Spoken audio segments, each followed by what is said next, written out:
পরকাল এমন একটা জগৎ যেই জীবনের শুরু আছে কোনো শেষ নাই, শেষ বলে কোনো কিছু নাই। কিন্তু দুনিয়ার জীবনের শুরু আছে, শেষও আছে। আর পরকালের জীবনের শুরু আছে, শেষ নাই। বাল তুসিরুনাল হায়াতাদ দুনিয়া ওয়াল আখিরাতু খায়রু ওয়া আবকা। তোমরা দুনিয়ার জীবনকে প্রাধান্য দিচ্ছ, দুনিয়ার জীবন হলো ক্ষণস্থায়ী, অথচ আখিরাতের জিন্দেগি হলো চিরস্থায়ী। এই জন্য চিরস্থায়ী জিন্দেগির জন্য নেক আমল। এক নাম্বার যারা এদিকে খেয়াল করেন, এক নাম্বার যারা সালাত আদায় করবে বিনয়ের সহিত, নম্রতার সহিত, আল্লাহর ভয় নিয়ে।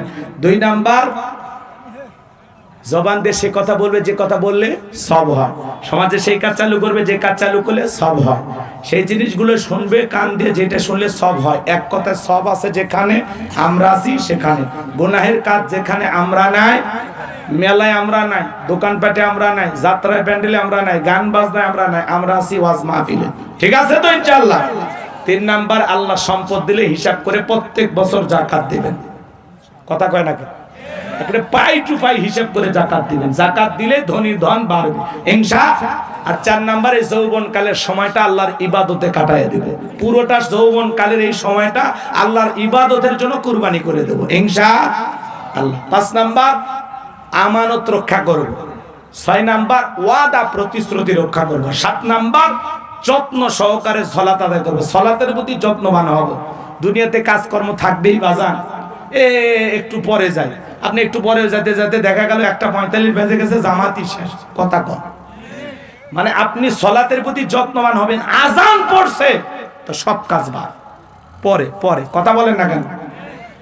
আজান পড়ছে, দোকানদারি পরে, ক্ষেত খামার পরে, ব্যবসা বাণিজ্য পরে, সব পরে। 10-15 মিনিট আগে আজান দেয় নাকি খুব বেশি আগে দেয়? ওই 10-15 মিনিটে পেশাব করা লাগবে, উজু করা লাগবে, আবার সুন্নত পড়া লাগবে, সময় লাগবে না? আর আপনি এমন এমন টান টান সময় নিয়ে যান যে আপনি উজু করতে করতে 2 রাকাত চলে যায়। কথা কর নাকি আপনারা? এইরকম নামাজি না, যত্ন সহকারে সালাত আদায় করুন। ঠিক জামাত শুরু হওয়ার 2-3 মিনিট আগে হলেও মসজিদে উপস্থিত হবে। আবার অনেকে দেখা যায় জামাত শুরু হয়েছে এখানে পিছলে দৌড় মারে, মাঝখানে হাঁটু ছিলে শেষ। এরকম দৌড় মারবেন না।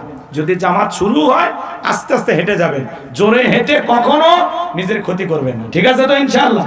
আল্লাহ আমাদের এই কথাগুলোর উপরে বক্তা শ্রোতা সবাইকে আমল করার তৌফিক দান করুন। জোরে বলুন আমিন। আর একটু চিল্লা বলেন আমিন। আল্লাহ, আল্লাহর কাছে আমি দোয়া করি, আল্লাহ আমার এই যে কথাগুলো আপনারা শুনছেন, একটু হাতটা তুলে কি আমাকে একটু দেখাবেন? আপনারা যারা আমার